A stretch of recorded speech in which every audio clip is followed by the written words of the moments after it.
Bienvenue, mesdames et messieurs, à la table du hockey. Encore une fois, Félix Laroche, notre collaborateur qui est là aujourd'hui. Salut Félix, comment ça va? Ça va très bien. Et vous, Ça les va boys? bien. Très Super bien, bien. Joe. C'est moi, on était bien la semaine dernière quand il faisait 18. Non, je suis pas d'accord. T'es Plus il pas fait froid. d'accord? Mais non, écoute, au mois d'août, là, je me suis acheté Ouais. un beau skidoo à 10 000 Fait que moi, j'attends juste ça qui neige dehors en ce moment. Là. Il Je descendais neige. de l'école tantôt, puis il mouillait, puis j'étais fâché, j'étais en 3 petits points, puis j'avais hâte qu'il neige dehors. Là, je me My dis, crème, God. il y a de la neige à Québec, il n'y a pas de neige ici. Ouais, il n'y Dans en a quel pas. monde qu'on vit? Dans quel monde qu'on vit? Je te confirme qu'il n'y en a pas ici. Il n'y en a pas? Ah, ma tante avait mis une photo. Mais les boys, là, c'est Jonathan Defoy, Simon Tremblay, venez les entendre. Là, aujourd'hui, on a un gros show. Championnat du monde junior, qui est possiblement la tradition que tout le monde qui tripe hockey écoute dans le temps des fêtes. Là, ça s'en vient à grands pas. Les joueurs viennent d'arriver en bulle pour faire leur arrivée, genre isolement, leur petit isolement qu'ils font pour être sûr qu'il n'y a aucune trace du virus avec eux. Les boys, quelle équipe pourrait surprendre avant d'arriver avec les joueurs de la HMQ, mais quelle équipe pourrait surprendre selon vous, vite fait? Là? La Commence Suède. par la Suède pour Simon? Ouais. Pourquoi? Je regarde une excellente défensive avec des gars comme Philippe Broberg, Victor Soderstrom, Mathias Norlander, un jeune gardien de 17 ans. Je ne sais pas s'il va être premier, mais Jasper Wallstedt, ça va être probablement un choix de première ronde l'an prochain. En attendant qu'ils ont 2 choix de première ronde comme Lucas Raymond, Alexander Holtz. Ils ont des gars comme Fat Gemmo et Simon Holmstrom qui sont là. Gemmo, donc, il pourrait est surprendre. trop vieux, par exemple. Il est Ok. rendu à 20 ans. Il était un choix tard de la sélection de 2019, donc il est rendu à 20 ans. Okay. Mais Holmstrom est là, puis ils ont beaucoup de profondeur à l'attaque, donc je pense que ça peut être une surprise. Peut-être un Brad Lambert aussi. Il est Parce finlandais. que, oui, c'est vrai, il est finlandais. Il a tellement un nom particulier, lui, par exemple. C'est Maudit Lambert, puis il est finlandais. C'est vrai. Mais je suis d'accord avec toi que la Suède, par exemple, pourrait surprendre. Puis on le sait, la défense suédoise a toujours été leur puissance. Je veux dire, vous regardez dans la Ligue nationale, vous regardez les grands défenseurs de l'histoire. Il y en a une grande partie que c'est des défenseurs suédois. Puis on va les voir encore une fois, comme tu l'as dit, Broberg, Soderstrom, sur une première paire. Watch out. Ben, Félix, toi, la surprise qui pourrait arriver ou l'équipe qui va surprendre dans le prochain tournoi? Ben écoute, je sais pas lequel Félix parce qu'on. Ah, ben, je voulais parler à toi. J'ai oublié, il faut que je le précise aujourd'hui. Il y a deux Félix d'ailleurs. Félix Benz qui nous rejoint. Salut Félix, ça fait longtemps qu'on t'a pas vu. Salut, tu peux m'appeler Ben, Jean-Mi, ça va Ah, pas Ben, ça va être bien plus simple. Donc, Félix puis Benz pour l'autre. Ben, Félix, toi, c'est l'équipe qui va sûrement le plus surprendre lors du prochain tournoi. Je vais être vraiment plate, mais je vais dire la Suède aussi. Même si les États-Unis ont un excellent roster, ben, la question, c'est surprendre. Si les États-Unis gagnent, ben, ils surprennent personne parce qu'évidemment, ils ont un bon roster. Je pense que les Suédois vont être excitants à voir jouer de par leur défensive.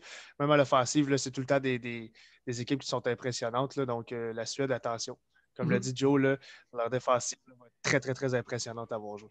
Joe, j'imagine que toi, ça s'enligne vers ça aussi. Non, même pas. Non, Même pas broche. Même Tant pas de bons broche. mots pour la Suède et c'est même pas cette équipe-là que tu choisis. Ben écoute, c'est une solide équipe. Moi, la Suède, ça ne serait pas vraiment une surprise. Moi, je pense qu'on va plus regarder du côté de la Russie, qui, eux, ont utilisé vraiment la Coupe Kajala comme un camp d'entraînement. Pour eux autres, qui ont envoyé leurs jeunes de moins 20 ans à cette coupe-là. Donc, ils ont eu de la pratique, ce que les autres équipes n'ont pas eu. Et ils ont surpris, ils ont gagné le titre. Et moi, je regarde un gardien de but, le meilleur gardien de but du tournoi, du prochain tournoi, Askarov. Askarov va surprendre tout le monde, va gagner ce titre-là pour cette équipe-là qui est déjà là, très forte offensivement, pas la meilleure défensivement, mais respectable. Donc, juste avec un Askarov devant le filet, ça peut vraiment faire une grosse différence. Bien d'accord avec toi. Askarov va gagner le meilleur gardien. Moi, j'y vais avec un Spencer Knight. Oh. Ben, les deux vont être deux très bons gardiens de but. Puis vous regardez les meilleurs espoirs du côté des gardiens de but. Spencer Knight et Askarov, c'est deux noms qui sortent toujours. Spencer Knight, un espoir des Panthers de la Floride de son côté. Excellent. Ben, un choix des Saguenayens de Chicoutimi au repêchage de la LHMQ qui ne s'est jamais présenté malheureusement. Ah oui, mais Ben, il est bien mieux dans NCAA. Là. Je veux dire, il y a des meilleures études qu'à Chicoutimi. Ouais, là-dessus, je te confirme. Ben, c'est toi la surprise possible lors du prochain championnat du monde. Ouais, ben moi, j'ai un petit peu la même opinion que Joe. La Russie, je pense qu'avec les arguments qu'il vient de donner, c'est une équipe de taille, veut pas. C'est quand tu as des joueurs qui proviennent de plusieurs équipes, plusieurs places, la chimie d'équipe, c'est quelque chose qui n'est pas à négliger. Puis le fait qu'eux aient joué ensemble, ben, c'est sûr que ça va leur donner un plus.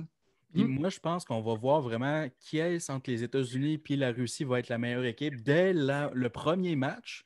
Premier match, première journée vraiment du tournoi. Le 25 décembre, un beau classique de Noël. Russie, États-Unis. Maman, j'ai raté l'avion. Non, malheureusement. Il n'y avait pas de Russe, me semble, dans Maman, j'ai raté l'avion. Pas mal sûr de ça, même. Pense que... Il y avait Donald Trump. Il a passé un petit 5 secondes. Mais non, ça va être vraiment un bon duel pour commencer ce tournoi-là. Du côté du Canada, eux autres, ça va prendre jusqu'au. Je pense que c'est C'est le jusqu'au 26. 29. Le 26 contre l'Allemagne. Mais le 29, vraiment leur premier gros adversaire. Parce que si on Premier gros regarde adversaire. les groupes, là, je ne sais pas si tu peux les montrer à l'écran, Jean-Mi. Ça sera pas bien long, on va aller chercher ça. Spot. Mais les groupes, si vous regardez les groupes, là, présentement, le Canada, ils ont le groupe facile. Ils ont la Suisse, l'Allemagne. L'autre équipe, c'est qui donc? C'est pas la Lettonie. La Finlande. La Finlande, oui, eux autres, c'est la grosse équipe vraiment avec le Canada. Puis il y en a un autre qui est pas très bonne. La République tchèque. Non, pas la République tchèque. Oui, la République tchèque. Si je m'abuse. Pas bien long, là, je suis en train d'aller chercher le classement. Au tout, j'ai comme 8 onglets qui sont ouverts en même temps. C'est quand même assez agréable de faire tout ça en même temps. La Slovaquie. Ouais, j'allais là. Slovaquie, Suisse, Allemagne, Canada, Finlande. Fait, à part Canada et Finlande dans ce groupe-là, ça va se battre pour faire les groupes de qualification par la suite. Puis tu regardes l'autre groupe de la Suède, la Russie, les États-Unis, la République tchèque. C'est un groupe un peu plus difficile. Là. Et là, je vous entends, les gars, vous dites ah, mais là, l'Allemagne, ça va être facile.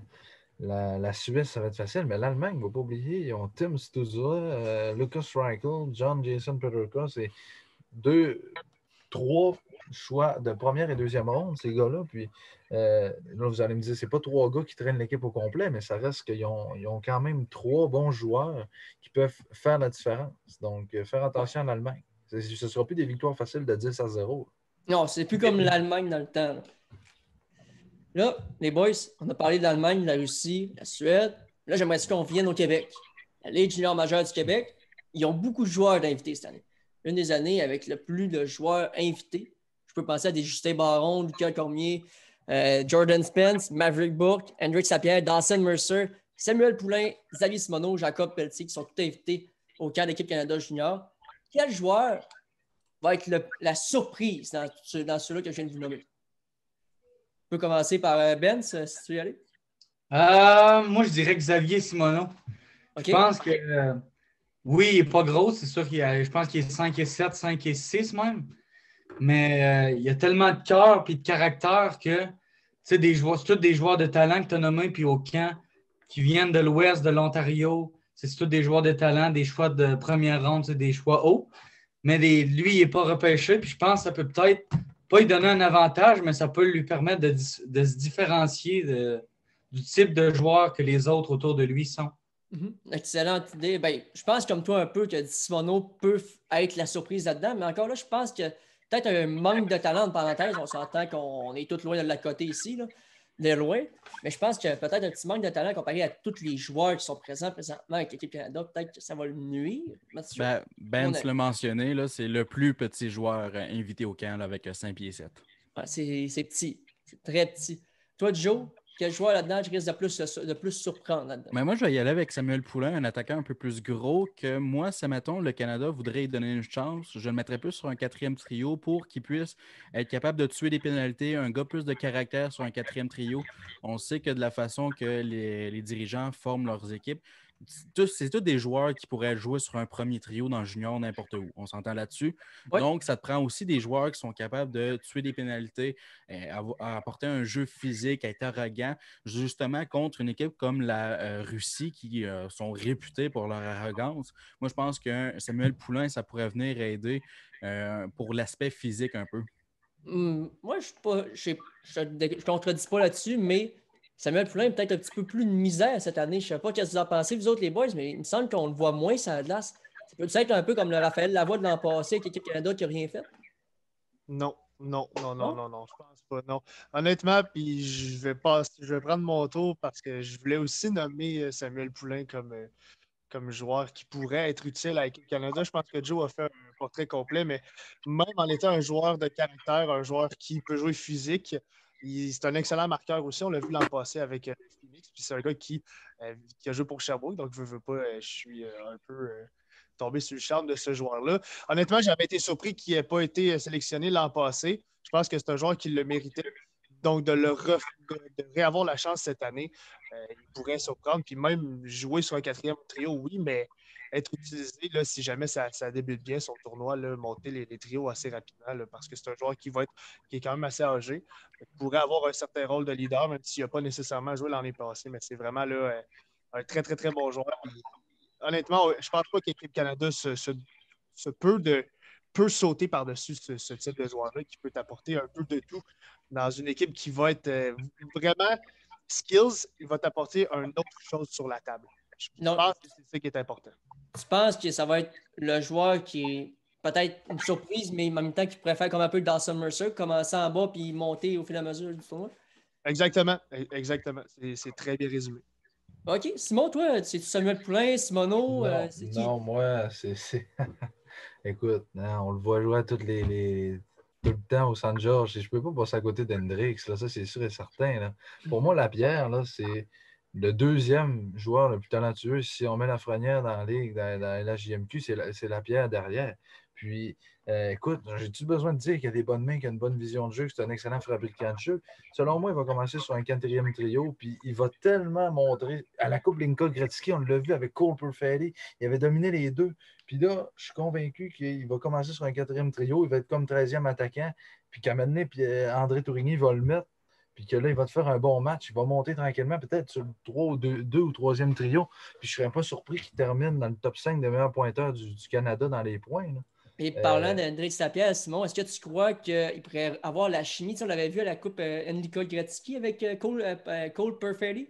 Est-ce que tu crois qu'on pourrait être tenté de réunir les deux encore une fois? Écoute, on pourrait avoir un trio de Lapierre à gauche, Perfetti au centre et Mercer à droite. Je ne sais pas, hein, on dit ça comme ça parce que Mercer et Lapierre, on le sait, jouent tous les deux pour les SAG. Mais écoute, ça pourrait arriver. Perfetti et Lapierre, je serais très excité de voir un duo comme ça. Puis s'ils jouent comme ils ont joué dans la Coupe Linka-Gretzky, ben écoute, ça va donner un punch de plus au Byfield et aux gars comme ça en attaque. Toi, Ben, tu en penses quoi, Lapierre avec Perfetti? Est-ce que tu penses que c'est une bonne idée pour l'équipe Canada?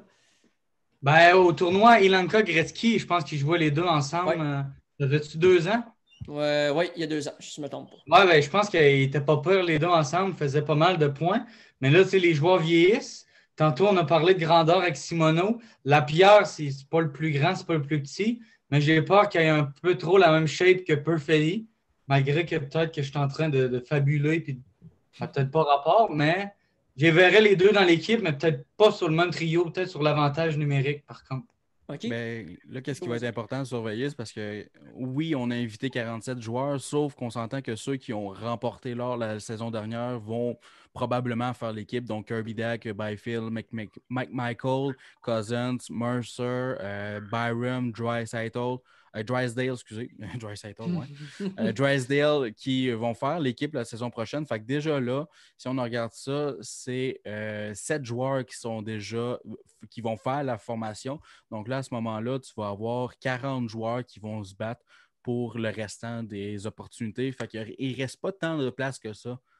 Ouais, c'est vrai là-dessus. Ça, c'est vrai, tu as raison là-dessus. Mais donc, il y a 7 joueurs qui sont assurés de faire l'équipe, assurés là, dans le camp, puis qu'on le sait, quand tu as gagné, tu fais souvent l'équipe. Mais je ne regarde des 5 là-dedans, là, des noms. Là, il y a un gars comme Cole Schwinn qu'on ne connaît pas. Xavier Simoneau, je pense que Lapierre est meilleur que ces deux gars-là. New Hook, il est très bon. Mais je ne sais pas si il peut. Tyson Forster, Graham Clark, c'est Adam Beckman. Ce pas des gars qui sont étiquetés normalement à se dire qu'ils vont probablement jouer à l'équipe Canada. C'est en plein pour ça qu'il y a un camp et c'est bien correct comme ça, mais je pense que Lapierre est devant ces joueurs personnels. Bien, là, on parle de l'équipe Canada, on parlait souvent des vétérans, ceux qui ont déjà été là, mais là, il y a un jeune de 16 ans, Shane Wright, qui arrive. Est-ce que, selon vous, un gars de 16 ans à sa place avec l'équipe Canada, même s'il y a plein de talent, mais à 16 ans, est-ce que c'est peut-être une hésitation selon vous pour l'équipe Canada? Ben, Joe, je te laisse moi, je commencer. pense pas. C'est un joueur d'exception. On l'a vu avec Lafrenière, on l'a vu avec Crosby. Donc, moi, je pense qu'il va juste rentrer dans cette catégorie-là de joueurs d'exception. Le gars, il a tout le talent au monde. Puis les comparaisons avec ces deux joueurs-là sont pas mauvaises. McDavid aussi a fait l'équipe junior à 16 ans. Donc, moi, l'équipe canadienne a la réputation de le faire. Puis je pense qu'ils vont le faire encore cette année. Fait que Shane Wright, attendez-vous de le voir. Puis ça va devenir, je pense que ça va devenir le favori de plusieurs personnes qui vont regarder le championnat junior. Mhm. Félix, toi, tu en penses quoi là-dessus de Shane Wright? Est-ce qu'il va faire le club cette année?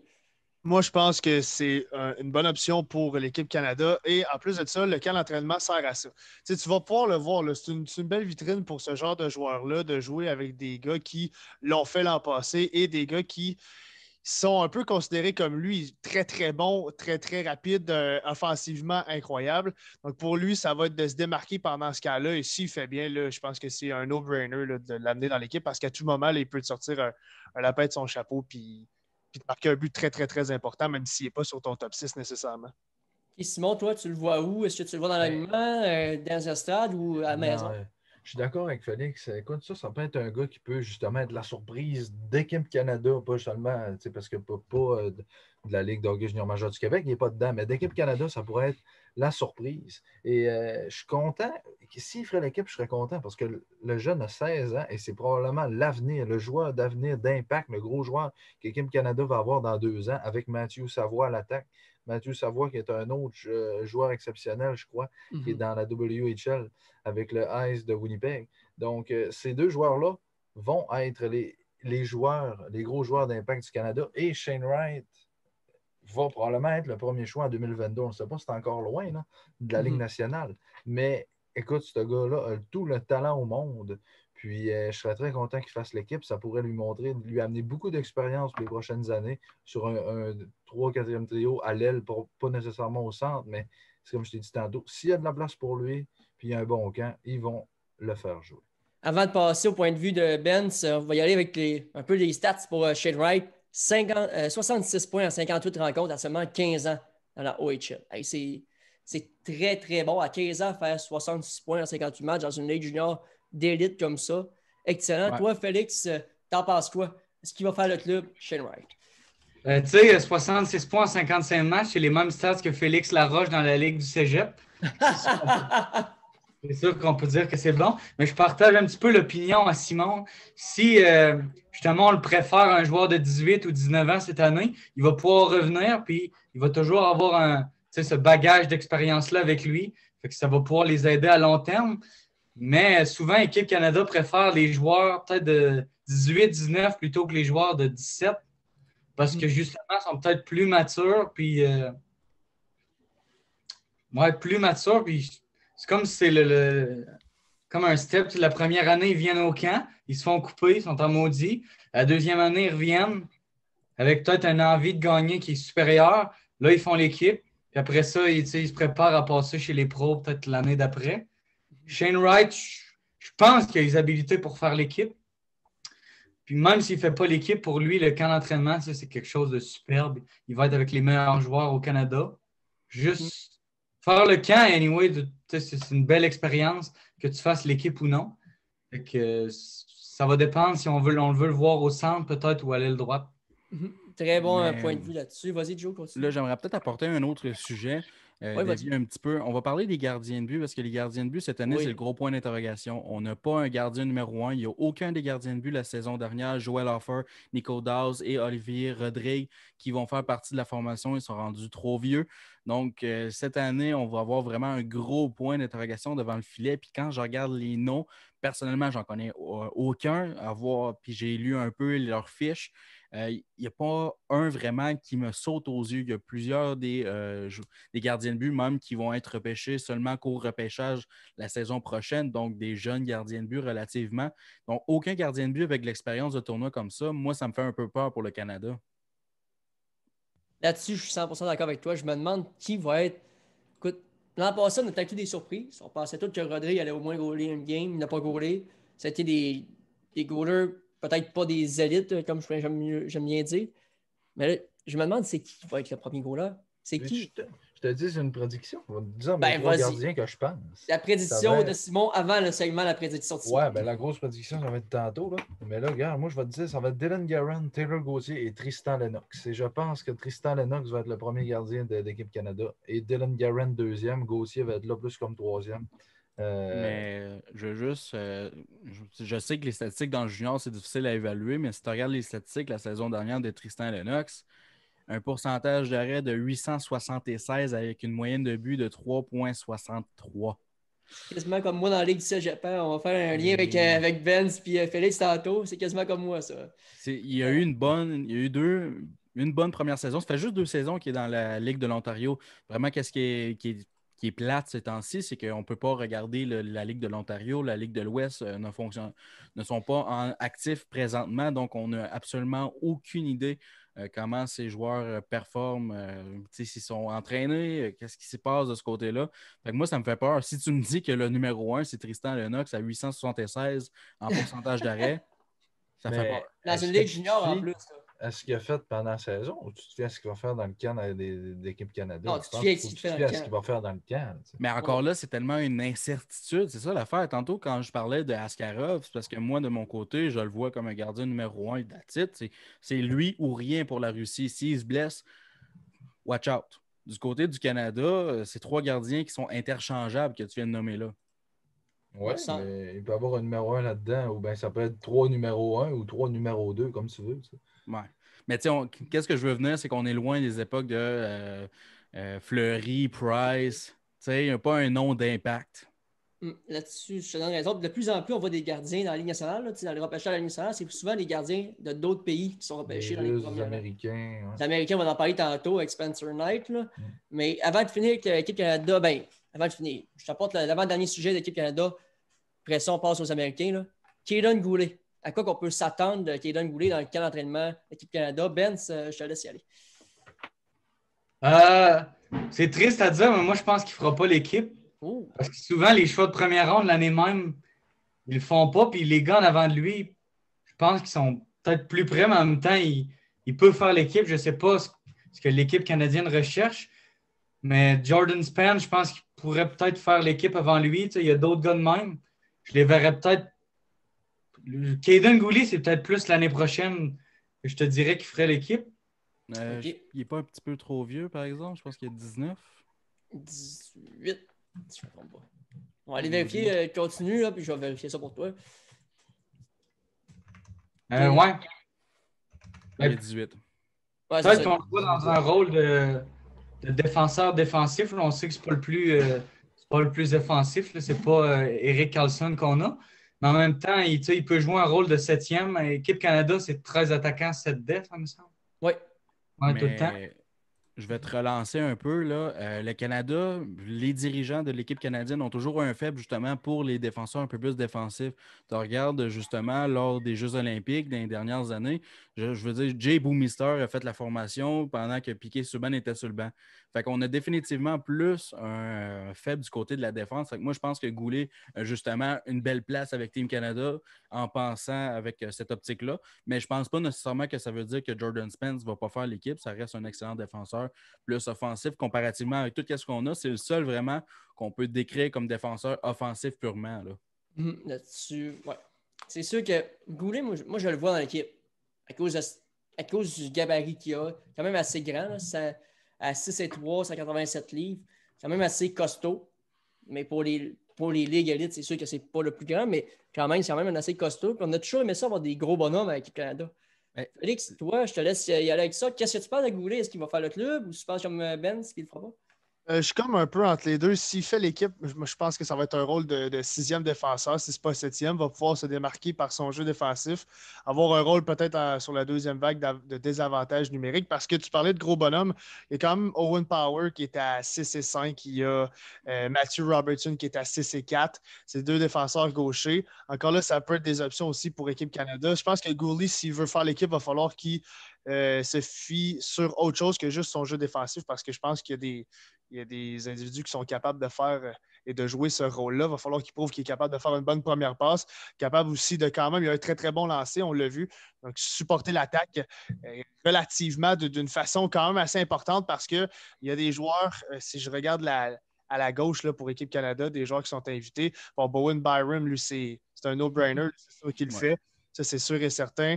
On a Kaden Gooley, Thomas Harley qui est à gauche aussi, 6-4, là, pas un mauvais défenseur non plus. Donc, à gauche, pour Équipe Canada, tu as beaucoup, beaucoup de jeunes bons défenseurs, des gros défenseurs aussi. Ça va être difficile pour Kaden Gooley, mais s'il le fait, je ne pense pas que ça va être dans un rôle de top 4. Pour Gouli. En plus, là, avant que tu as laissé y aller, Simon, Gouli est passé quand même d'une 3e paire dans son équipe junior qu'en équipe Canada. C'est quand même pas rien. Ça, c'est une bonne progression, une bonne courbe de progression.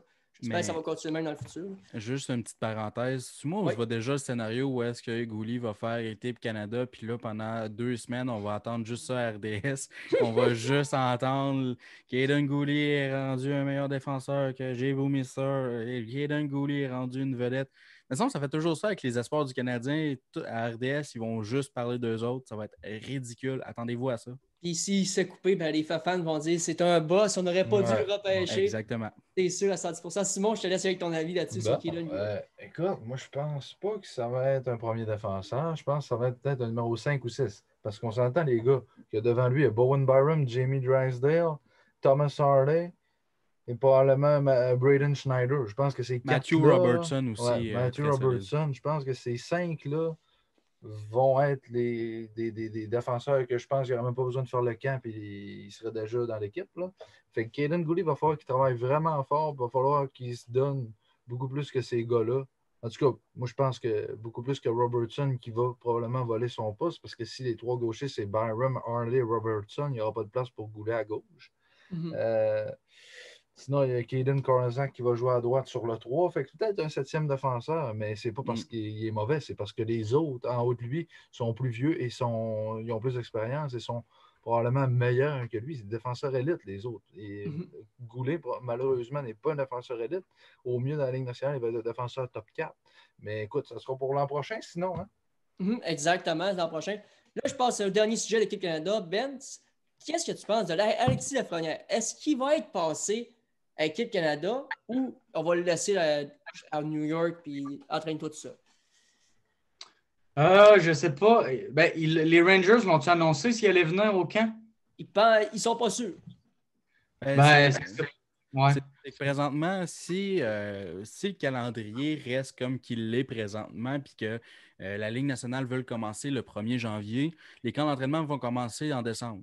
Donc, si Lafrenière est rendu un joueur qui est classé comme un joueur de Ligue nationale, n'est plus un joueur junior vraiment. Donc, moi, pour les Rangers de New York, c'est si on veut vraiment continuer avec cette optique-là, ou est-ce que le 1er janvier, on veut débuter, les camps d'entraînement sont en décembre, tu ne peux pas envoyer Lafrenière. Tu veux le faire jouer avec des joueurs de la Ligue nationale pour qu'ils développent une chimie. Puis ça va être la même chose pour tous les joueurs qui sont invités, qui, eux autres, ont déjà joué de l'expérience dans la NHL. Tu penses à Kirby Dack, à Jack Hughes, à Capo Caco. C'est tous des joueurs qui pourraient rester avec leur effectif dans la Ligue nationale si on veut, encore une fois, le 1er janvier, on débute la saison. Mais c'est un gros si, hein?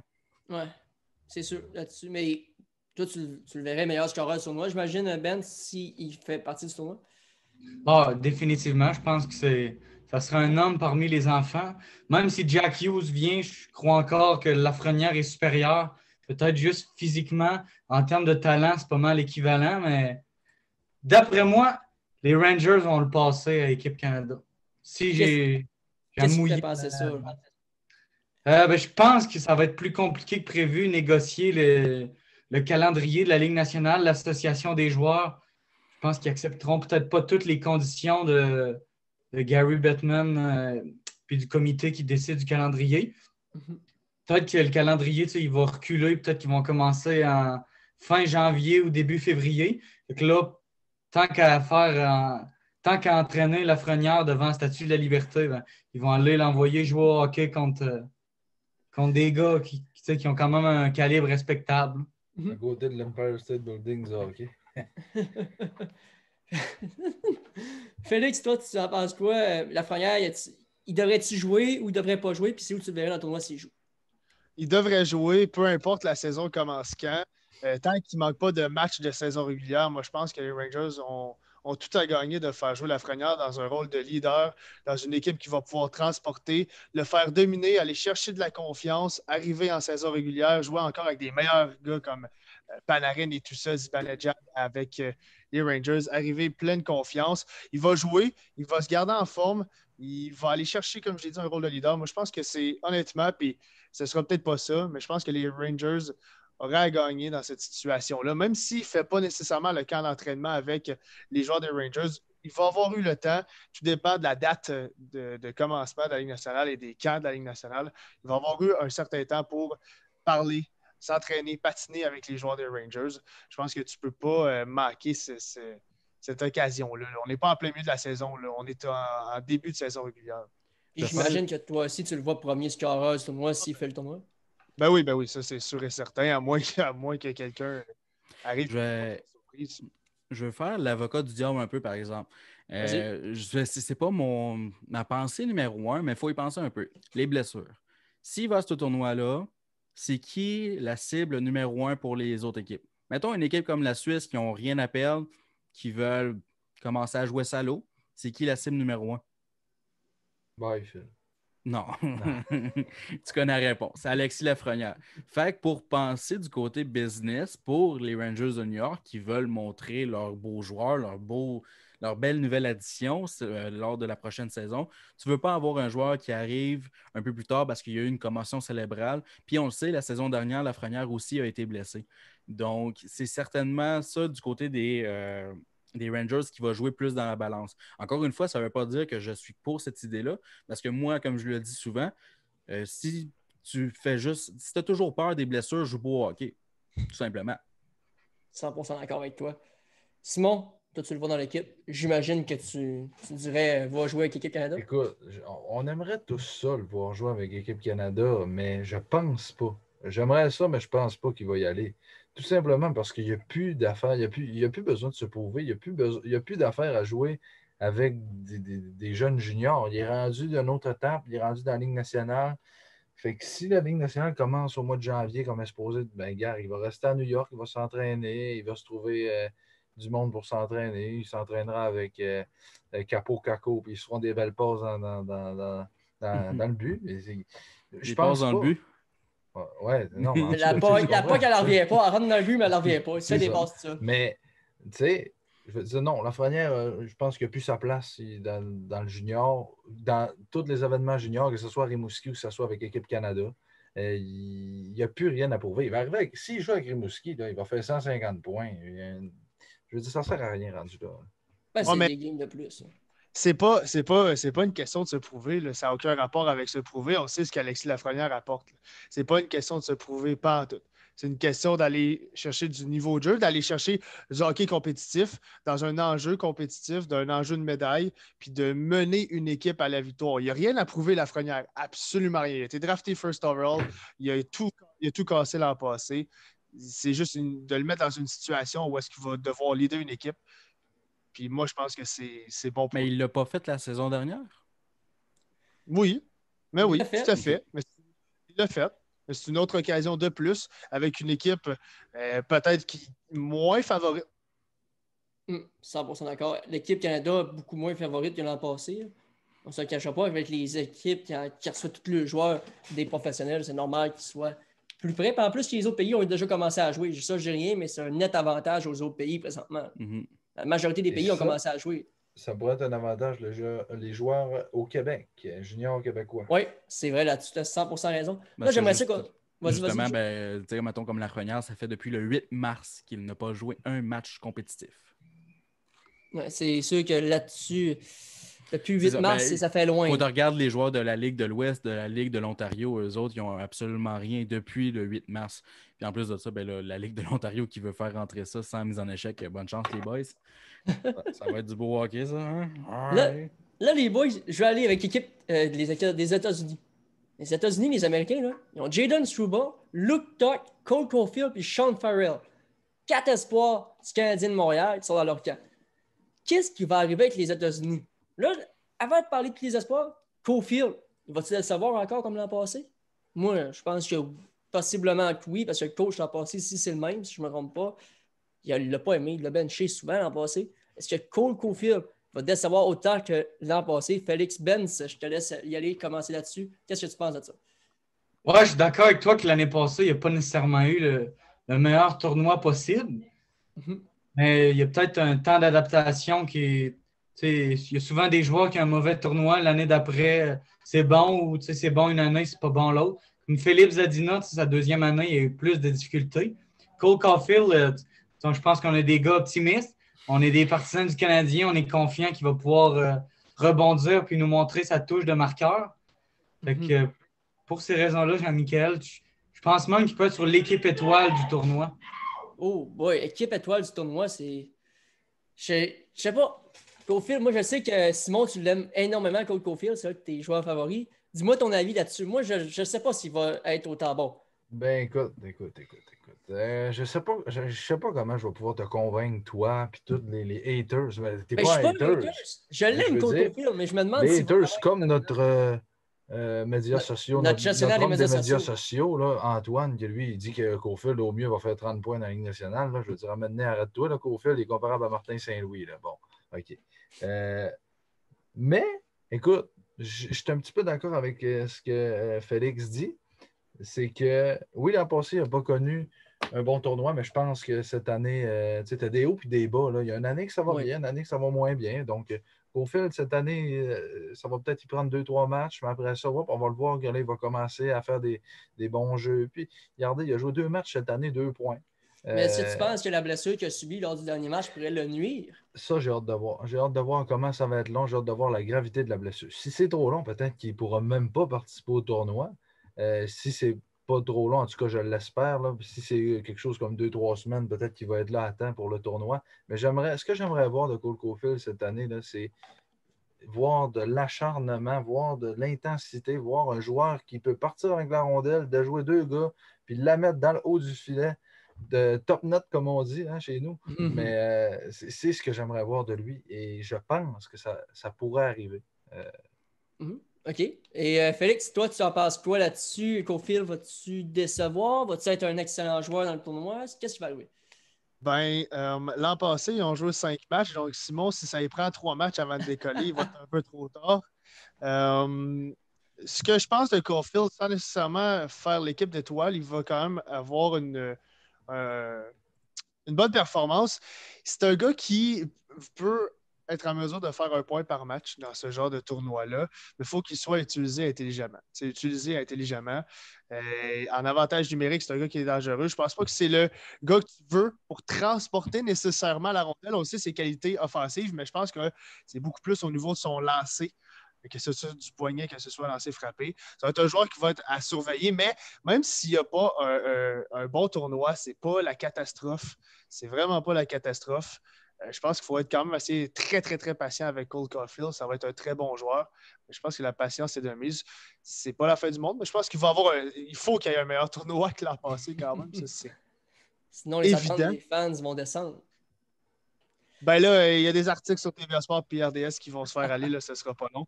Mais non, il va être un bon joueur. Il va être un bon joueur. Avant de passer à l'avis de Joe, je vais aller sur les commentaires. James Detourneau qui nous écrit que Caulfield va sûrement démontrer du caractère. Il va être solide selon lui. S'il commence son tournoi, ça sera excellent pour sa confiance et la suite des choses pour lui.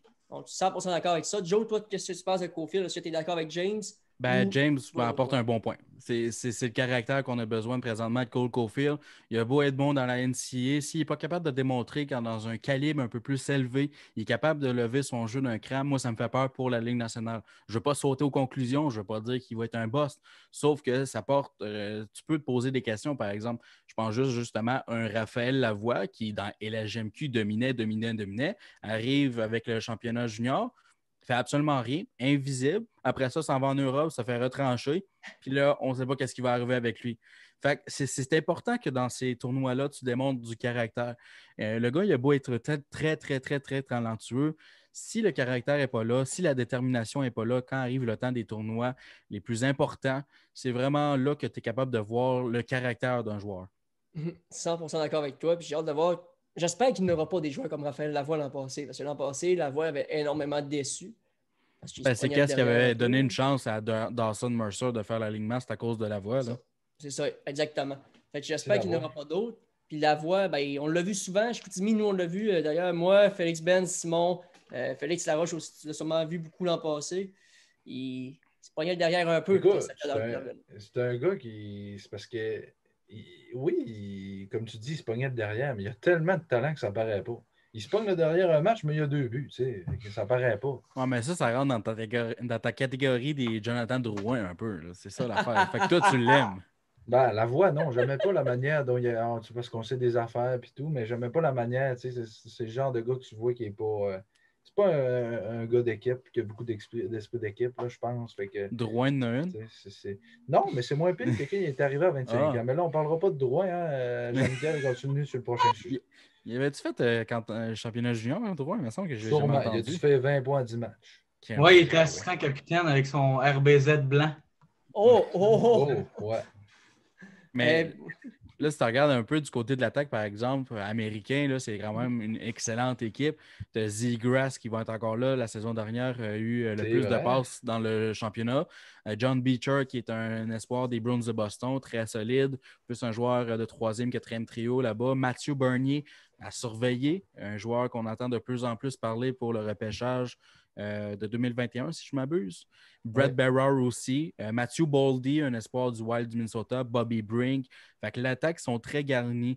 Donc, Cole Caulfield, pour qu'il ait vraiment un impact, il ne peut pas jouer sur le 3e, 4e trio. Il faut qu'il joue sur les 2 premiers trios. Donc, il va devoir se battre au camp d'entraînement. Moi, il y en a un que je suis surpris de ne pas voir là. C'est Alex Turcotte. Il joue en Allemagne présentement. Il va sûrement faire l'équipe.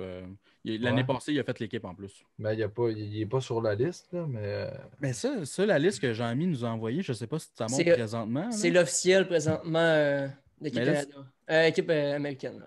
Je vais vous montrer pour ceux qui nous regardent. Là. Mais ça dit que les camps d'entraînement, eux autres, ont eu lieu du 8 au 13. Bonne question. Moi, c'est équipe que les États-Unis ont partagé ça. C'est RDS qui l'a montré tout à l'heure. Mais pas tout à l'heure, mais dans les derniers. Sur la liste-là, on ne voit pas le nom de Trevor Zegras. Puis, on voit aussi le nom de Mitchell Miller, qui on sait qu'est-ce qui est arrivé avec. Ouais, ça se peut que ça ait changé. Ils n'ont peut-être pas fait la mise à jour sur leurs choses.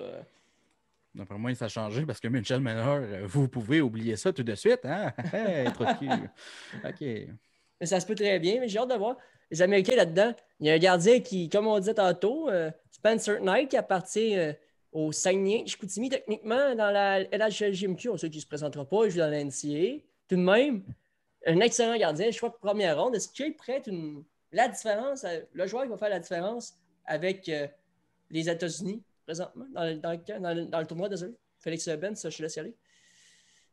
Je ne sais pas si un gardien peut tellement faire une différence que ça, surtout qu'ils ont une équipe tellement pactée. Je pense qu'il y a une différence à faire, ça va être Zegras qui va la faire s'il y en a une à faire. Tu sais, ils ont tellement, on regarde le line-up, ils sont boostés de partout, ils ont des joueurs, même leur équipe B, que ce soit les États-Unis ou le Canada, elle pourrait être dans le tournoi puis finir en demi-finale quand même. Fait que je ne serais pas prêt à dire qu'il va faire la différence, mais c'est sûr que il va réaliser des gros arrêts, je pense des 2 contre 1. Il va nous sortir la mythe. Il va pouvoir garder le match à 8-0 au lieu de le garder à 8-1. Ça va peut-être ça la différence. Je vais te contredire un peu parce que quand tu arrives dans les quarts de finale où est-ce que c'est juste un match, si le gardien de but commence à gauler sur la tête, comme on dit si bien, ben ça peut voler un match. Je me rappelle des Jeux olympiques de 2014. C'était Gudlevich. Je me rappelle pas c'était qui, le gardien de but de la Lettonie. En tout cas, un pays qui n'avait pas rapport contre le Canada. Puis qu'il y avait seulement qu'accorder un seul but contre le Canada. Donc, un gardien de but peut jouer un très grand rôle dans un tournoi où est-ce que juste une défaite, puis tu retournes chez toi. Là. Bye-bye. C'est vrai, je ne me rappelais pas des Jeux olympiques 2014, de ce gardien-là, mais c'est vrai, il y en avait eu Un match Il avait fait serré. au-dessus de 50 arrêts. Ça finit 1-0 pour le Canada, mais c'était complètement ridicule. Fait que le gardien de but peut faire une différence justement dans un tournoi où est-ce que juste une rencontre, si le gardien de but garde les buts brillamment un seul match, il peut en sortir une des puissances. Mais mettons là, l'été à Lac, là, si Alec avait gaulé pendant un tournoi comme ça lui prenait juste 4 victoires pour se rendre jusqu'en finale. Il aurait sûrement emmené le Canadien de Montréal en finale de la Coupe Stanley. Ils les auraient fait gagner sûrement. Avant d'aller avec Félix Laroche, avec ton avis là-dessus, James Etourneau qui nous écrit dans les commentaires que oui, les camps des États-Unis sont déjà faits. Donc, Okay. le camp de l'équipe américaine est déjà fait dernièrement. Félix, toi, tu penses que Spencer Knight pourrait être le gars qui fait la différence dans l'équipe américaine ou ça risque d'être un autre joueur? J'aime pas le mot faire la différence. Moi aussi, je l'aime ça. Je comprends totalement le point de Joe. Puis il y a 100% raison. Si Spencer l'échappe, il l'échappe. Puis c'est les États-Unis qui vont payer pour ça. Par contre, sans être la différence, je pense qu'il va devoir bien performer, surtout quand un match va être à l'enjeu. C'est tu perds ou tu gagnes, ou sinon c'est la maison. Je pense qu'il va être un élément important, mais comme plusieurs autres joueurs aussi. Au niveau des États-Unis, je pense que Cole Caulfield en fait partie. Tous les joueurs qu'on a nommés, Zegras, Beecher, Boldy, ça va tous être des joueurs qui vont être importants. Spencer Knight en fait partie. Je pense que les États-Unis ont tellement de bonne équipe que ça va prendre la part de tout le monde. Parce que quand tu as une grosse formation, tu peux avoir tendance à te dire bon, on a une grosse formation, on est assez fort, on va y aller mollo. Je pense que tout le monde va devoir pousser dans le même sens. Là. Simon, toi? Moi, non, j'aime pas le terme non plus. C'est plus lequel des joueurs là-dedans qui va, à cause de ce joueur-là, les États-Unis vont gagner, qui va les permettre de gagner. Et moi, c'est 4 joueurs. C'est les 4 défenseurs. Et quand on regarde la défense, on a regardé la défense du Canada tantôt, 4 bons défenseurs, la Suède. Ben, les États-Unis, c'est Jake Sanderson, choix de première ronde des Sénateurs, dernier repêchage. Jaden Struble, Alex Vlasic et Cam York est un autre choix de première ronde. Ces 4 gars-là, et tu mets un gars comme Spencer Knight derrière, là, excusez, là, mais si ces 5 gars-là avec Spencer Knight jouent comme ils doivent jouer, les États-Unis gagnent la médaille d'or. C'est pas compliqué. Là. En plus, à l'attaque, tu as un Zegras, on sait tout ce qu'ils ont. Donc, les États-Unis vont être une excellente équipe. Ils ont eu, je pense, l'année de Jack Hughes. Il était là avec Alex Turcotte, justement, Trevor Zegras. C'est-tu l'an passé, ça? Je pense que oui. Ou oui. Non, c'est il y a 2 ans. Mais je pense que il y avait beaucoup de bons joueurs et je pense que c'est eux qui ont gagné la médaille d'or cette année-là. L'an passé, c'est le Canada. Pour finir avec les États-Unis, Luke Tuck, frère d'Alex Tuck, choix de Canadien. Non, il ne fera pas l'alignement. Il ne fait pas l'alignement, confirmé? Non, oublie ça. Trop de bons joueurs au-dessus de lui. OK. Les autres, vous êtes-ils autant décisifs que ça, comme Joe, Félix Benz? Mais moi, je ne veux pas faire de mauvais jeu de mots avec son nom de famille, mais je pense qu'il va cogner à la porte. Il a peut-être sa place dans l'équipe. C'est un gros bonhomme. Son frère, ils ont sensiblement le même physique. C'est sensiblement le même type de joueur. Même qu'il a un petit peu plus de talent brut que son frère. Je pense qu'il peut peut-être faire l'équipe. Mais encore là, le talent, c'est tellement quelque chose qui est précis, qu'il n'y a pas grande différence entre les joueurs. Puis ça dépend aussi de qu'est-ce que la formation américaine recherche. Mettons un gars comme... il est peut-être plus à l'aise à jouer un rôle défensif qu'un autre joueur qui est sorti plus haut que lui au repêchage ou l'année d'avant. Encore là, ça va être à suivre, puis on fera un autre podcast pour quand les équipes vont être définitives. Là. Ça, c'est sûr, on en fait un. Puis après le tournoi, en plus, on en fait un pour vous donner un petit recap. Pendant le tournoi. Pendant, puis après, puis on va en faire. Vous allez être le temps des fêtes. Pas de pause, pas de temps des fêtes. C'est quand est-ce que les lundis tombent dans le temps des fêtes? Le 28, c'est correct. Le 28, le 28, on est correct, on est entre deux. Oui, c'est ça, exactement. Félix, toi, Luke Tuck, tu le vois où? Il fait l'équipe ou c'est non décisif comme Joe? Là? Il faut arrêter de surévaluer des joueurs parce que le Canadien de Montréal l'a drafté. C'est un très, très, très bon joueur. Vraiment, il a des attitudes. C'est un gros bonhomme, comme Phil l'a dit. Mais je suis convaincu qu'il y a des joueurs qui vont passer avant lui. Puis même si, on ne sait jamais, l'an prochain pourrait, dépendamment de son âge, pourrait, s'il a une bonne saison, s'il se développe bien, rien ne l'empêche de retourner avec les États-Unis l'an prochain. Mais je pense que cette année, le Canadien a bien fait de sélectionner. C'était une petite blague au début, mais je pense pas qu'il va faire. Il ne faut pas oublier aussi, là, dans tout ça, là, les États-Unis vont avoir le couteau dans les dents. La saison dernière, ils ont terminé 6e. C'est Je sais pas si vous vous rappelez, mais ils ont fini 6e. C'était vraiment un tournoi à oublier pour les États-Unis. Oui.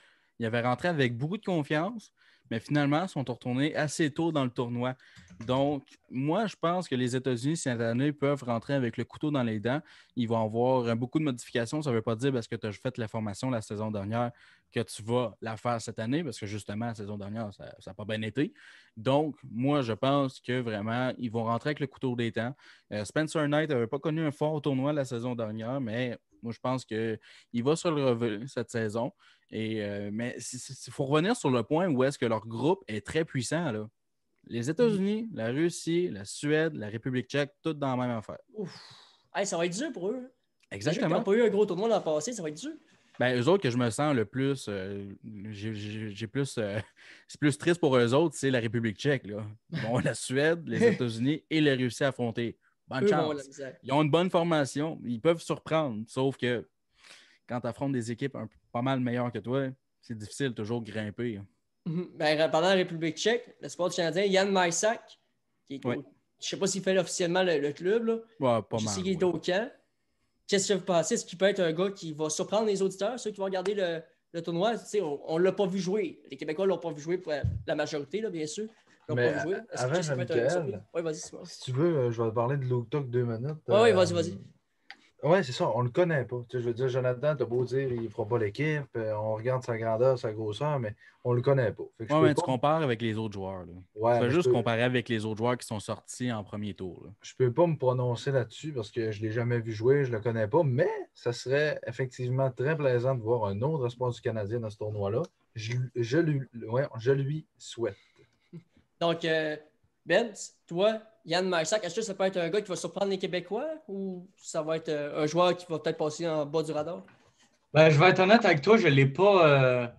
Je suis pas beaucoup la Ligue de l'Ontario, fait que je l'ai pas nécessairement vu jouer. Mais d'habitude, tu sais, les Tchèques des joueurs qui sortent en deuxième ronde, il n'y en a pas 30 non plus. Il est sorti en 2 ou en 3, Yann Mysak 2. Deuxième. Avant Talk, direct. Ah, ben, il va être dans les 2 premiers trios de la formation tchèque, ça c'est certain. Nous surprendre, je ne sais pas, parce qu'encore là, il va avoir l'étiquette de joueur repêché par le Canadien. Fait que ça vient avec beaucoup de pression médiatique. Surtout qu'il n'y aura pas nécessairement d'autres hockey pendant ce temps-là. Fait qu'on va vraiment regarder, nos yeux vont être braqués là-dessus. Surprendre, je ne sais pas s'il y a le calibre de faire 1 point par match. Surtout, comme on vient de le mentionner, là, la République tchèque, ils ont un groupe assez difficile, mais ils peuvent certainement nous montrer de belles choses, surtout en avantage numérique. Je suis 100% d'accord avec toi. J'ai hâte de voir qu'est-ce qu'il va te donner dans le futur. Ben, Yann Massac, lui, a joué dans la Coupe Kajala, justement. Il a eu 1 point en un match, a joué un match simplement.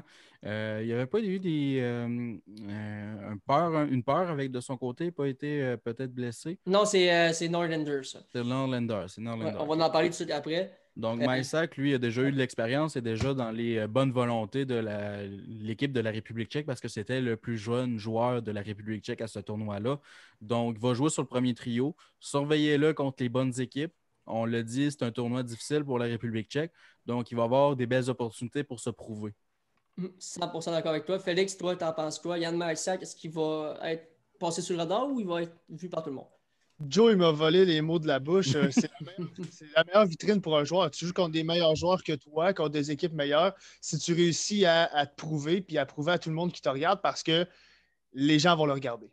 Dans la République tchèque, c'est le joueur qu'on va regarder. Les amateurs du Canadien vont le regarder, tout le monde. Donc lui, si c'est un compétiteur, si c'est un joueur acharné, ben on va le voir là. La saison dernière, au tournoi de moins 20 ans, avait fait 2 points en 5 matchs. Fait qu'on peut juste penser que cette année va faire meilleur. Mais si tu regardes la formation de la République tchèque, vraiment, les noms qu'on peut remarquer, c'est pas mal le seul. Là. Oui, parce que c'est un espoir du Canadien. Puis je vais être bien honnête avec vous autres, je ne le connaissais pas avant que le Canadien le repêche non plus. Mais la République tchèque, vraiment, leur gros point fort, c'est du côté des gardiens de but, Lucas Dostal. Yann Bednar, est-ce qu'il est là? Oui, il va sûrement garder les buts, mais le casse de Stal est rendu trop vieux. Ouais, fait qu'ils viennent de perdre toutes leurs chances, c'est plate, ça. Non, Yann Bednar, s'il est vraiment tchèque, peut surprendre, peut être dans la trempe, pas des gardiens des Askarov et des Knights, mais quand même, Bednar, là, il serait au Canada puis il serait le premier gardien du Canada.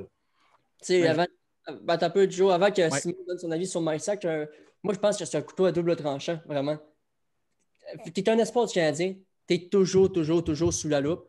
Les médias vont pouvoir te bâcher comme ils vont pouvoir t'adorer toute leur vie. C'est vraiment un couteau à double tranchant. S'il y a un bon tournoi, les fans vont dire c'est le vol du repêchage. S'il n'y a pas un bon tournoi, c'est le pire boss. Regarde Caulfield, depuis qu'il n'y a pas eu un bon tournoi, le monde dit que c'est le pire choix au monde. Ouais, mais faut arrêter de toujours voir ça, puis il faut leur laisser la chance. Tu sais Caulfield, il y en a plein qui chialent dessus, mais on ne l'a même pas vu jouer encore dans la Ligue nationale. Peut-être qu'il va arriver dans la Ligue nationale et qu'il va être le prochain Ovechkin, ce qui me surprendrait beaucoup, mais c'est juste un exemple comme ça pour dire que laissez-les tranquilles, laissez-les respirer un petit peu, là, puis laissez-les jouer leur game. C'est normal d'avoir une journée que ça va moins bien. Là. Ta mère peut être malade cette journée-ci, puis tu ne files pas parce que tu t'inquiètes d'elle, c'est normal. Là. C'est des êtres humains, c'est pas des robots. Faut comprendre ça. Puis surtout dans un tournoi comme ça, là, parce que il joue avec qui? Donnez-moi un autre bon nom. Là, Zadina, il n'est plus là. Hein, il est tout seul. Ouais. Mais Mysack, justement, il est tout seul. Et moi, je le connaissais avant que le Canadien le repêche. Même, je voulais qu'il le repêche. Parce que, tu sais, quand tu fais des gens NHL, il est souvent là, il y a un Mysack. Puis c'est vrai. Pour ce qui est de lui, ben, il va être le joueur vedette, le gros joueur de cette équipe-là. Ça va être à lui de traîner la République tchèque sur ses épaules à l'attaque. Donc, j'ai bien hâte de voir s'il va être capable d'être le joueur qui va ressortir dans les parties quand on va le voir. Moi, j'aimerais ça, avant qu'on passe au segment la prédiction de Simon, j'allais dire la question de Simon, là, j'allais me tromper dans mon segment, mais avant d'aller là, Mathias Norlinder, un excellent défenseur. Il y en a beaucoup qui comparent à des gros noms dans la Ligue nationale. Il va devenir le futur top 4 du Canadien, même voire top 2, selon les fans. Est-ce qu'il va être le défenseur du tournoi? Félix Benz, je te laisse commencer. Je pense pour qu'un joueur, un espoir du Canadien soit étiqueté comme bon, il faut que Danick Martineau fasse une chanson. Il n'a pas encore fait sur Mathias Norlinder.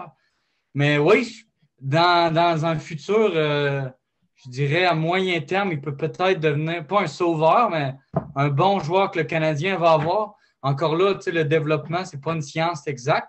On voit des belles choses de lui. Il y a beaucoup d'aptitudes avec la rondelle. Fait que ça va être à voir s'il est capable de transférer ça dans la Ligue nationale. Mais au championnat du monde, il est admissible, ça, hein? Oui. Oui, il va certainement nous montrer des beaux flashs comme Romanov l'an dernier. Là. Félix, toi, t'en penses quoi? C'est un joueur qui est excellent avec la rondelle, ça c'est indéniable. Par contre, le meilleur défenseur du tournoi, là, ça, c'est une très très grosse chose. Il y en a des très, très bons défenseurs. Il va être important pour son équipe, pour la Suède. Ce ne sera pas le meilleur défenseur du tournoi. Non, ça, je suis d'accord avec toi, Félix, je pense. Ouais. Ça sera juste même pas le meilleur défenseur de la Suède. Donc, Philippe Robert et Victor Soderstrom qui sont des meilleurs défenseurs que même Norlinder. Bowen Byram, moi je pense que ça va être lui, le défenseur du tournoi du Canada. Il ne sera même pas dans le top 2 de la Suède. Là. Fait que c'est d'être le meilleur défenseur du tournoi, non. Mais il va être très important sur une première vague d'avantages numériques. Là. Il va être excellent. Puis ça va être un joueur aussi qui va être intéressant à suivre. Puis, le défenseur du tournoi, là, surveillez-le. Ville Enola. Surveillez-le. Finlandais. Juste la saison dernière, il a joué 8 matchs avec les Jets de Winnipeg. Après ça, ils l'ont renvoyé avec la Finlande. Mais en 8 matchs, 5 points. 18 ans. Watch-le. Oui. Très, très bon, même. Là, les boys, j'aimerais ça qu'on passe à mon segment préféré.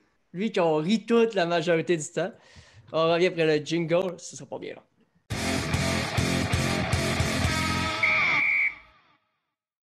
La prédiction de Simon aujourd'hui.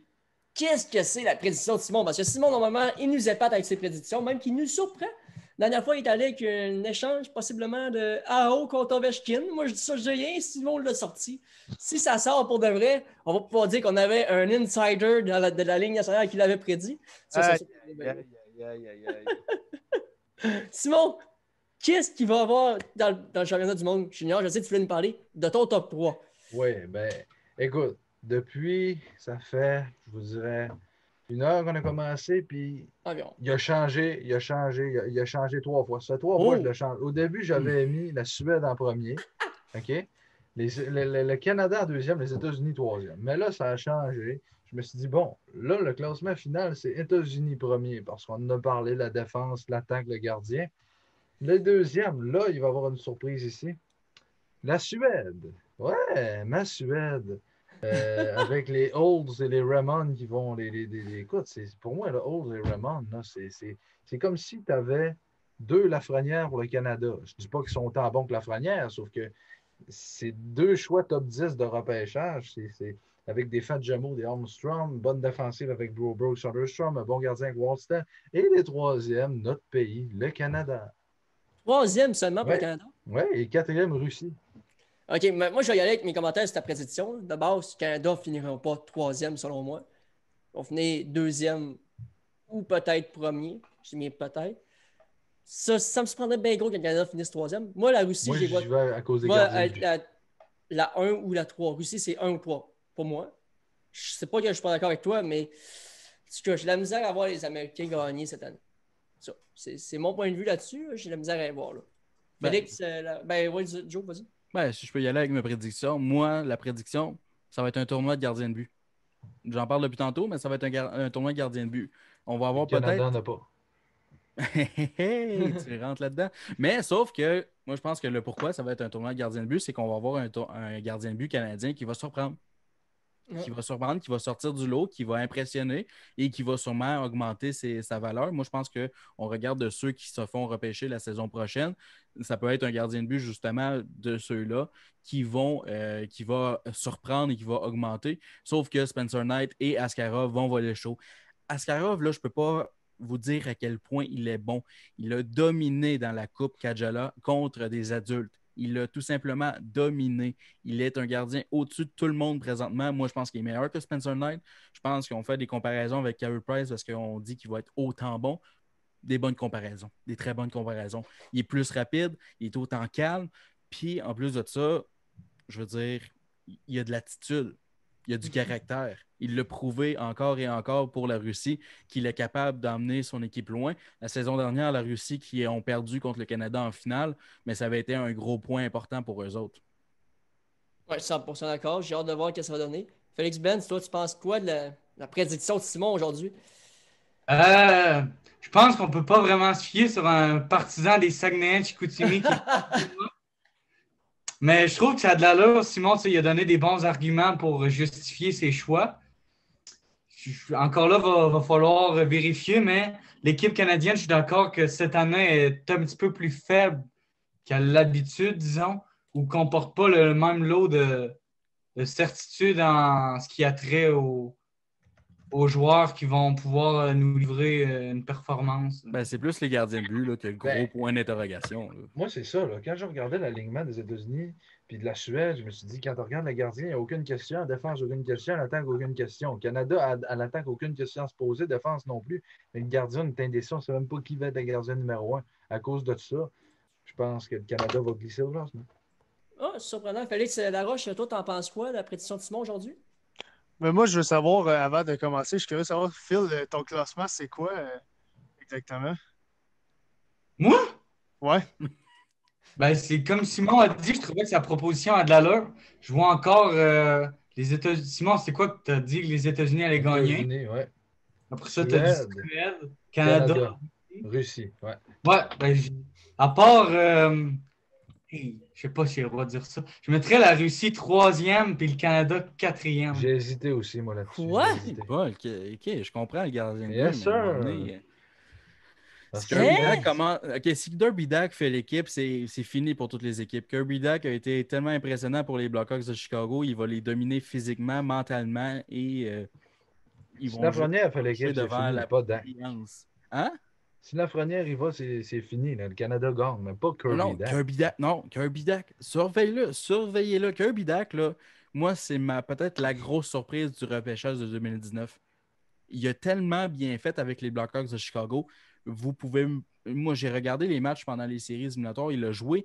Puis non seulement il a joué, mais il a été quand même brillant contre des joueurs comme Connor McDavid, Draisaitl. C'est impressionnant.